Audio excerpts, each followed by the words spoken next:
You know that feeling when your feet hit the floor and suddenly you're in go mode, and then you react your entire day for everything that you have to do, and you're trying to go through your to-do list the best you can, and then it's the evening and you feel like nothing important got done.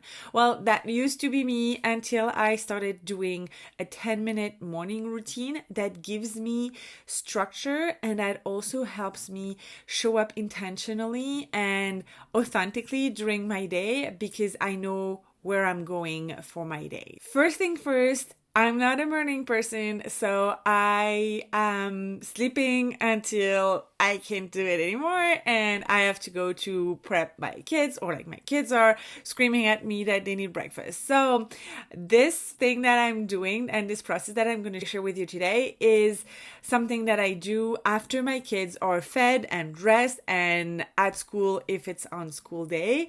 My kids go first, and then I do this morning routine. And on the days I'm not doing it, I know that my day is not going to be optimized as it could. So here we go. The first step of my 10 morning routine is gratitude.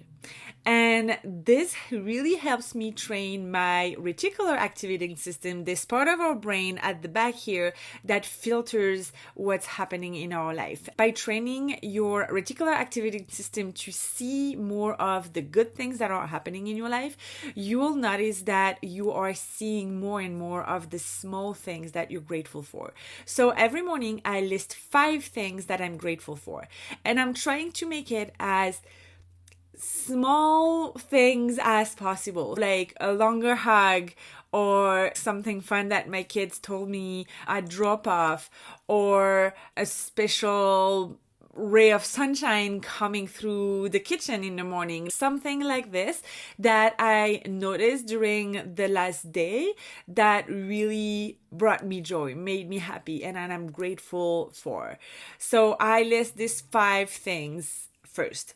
And then I go into reviewing what's going on for my day. I write down any appointments, meetings, things that are external commitment that I really don't want to forget. I write them down with the time and what it is.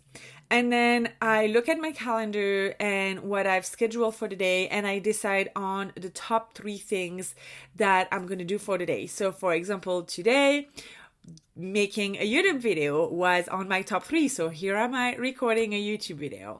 So I write my top 3 tasks on this little thing here. I have it for today here. And so these are like my top 3 tasks that I really want to see happen during the day. I write them in my notebook, and I also write them in this post-it that is on my desk that I see all day long.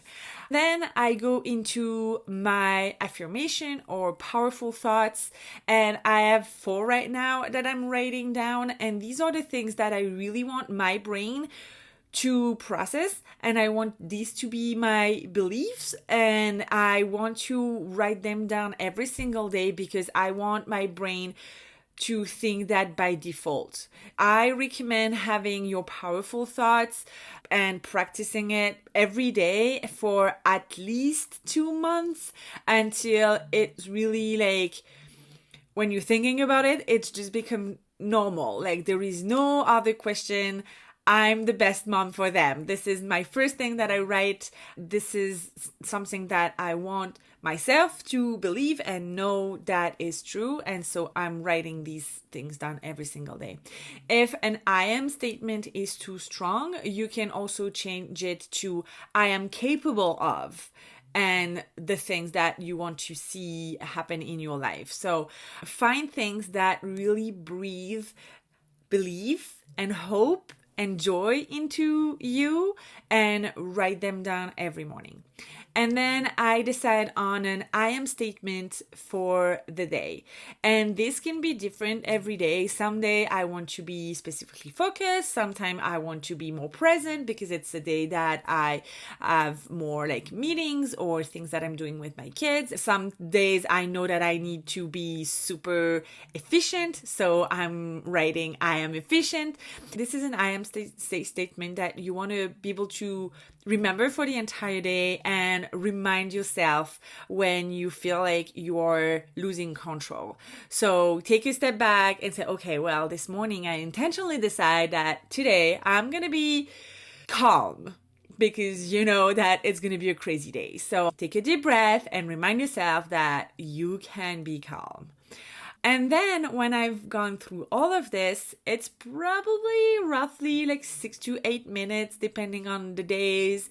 I like to sit and put a hand on my chest and my belly, and then take 3 long deep breaths. And this is really to help process everything that we just wrote and make sure that we are ready to jump in intentionally and make things happen the way we really want them to be. And one last thing that I want to say is that you can give yourself the permission to not do it first thing in the morning. Like I do it after I've done with the morning routine with my kids. This is my time to do it for myself. But if some days you find yourself, it's noon and you haven't done it yet and you feel like your day is chaotic, you can do it early afternoon or like late morning. It's not because you missed it at 8 a.m. in the morning or 6 a.m. when you woke up that you can't do it during your day. So this is your permission to do it whenever it serves you and it's good for you in your day. I hope this was helpful. Don't forget to subscribe and like this video if it was, and I'll see you in the next one.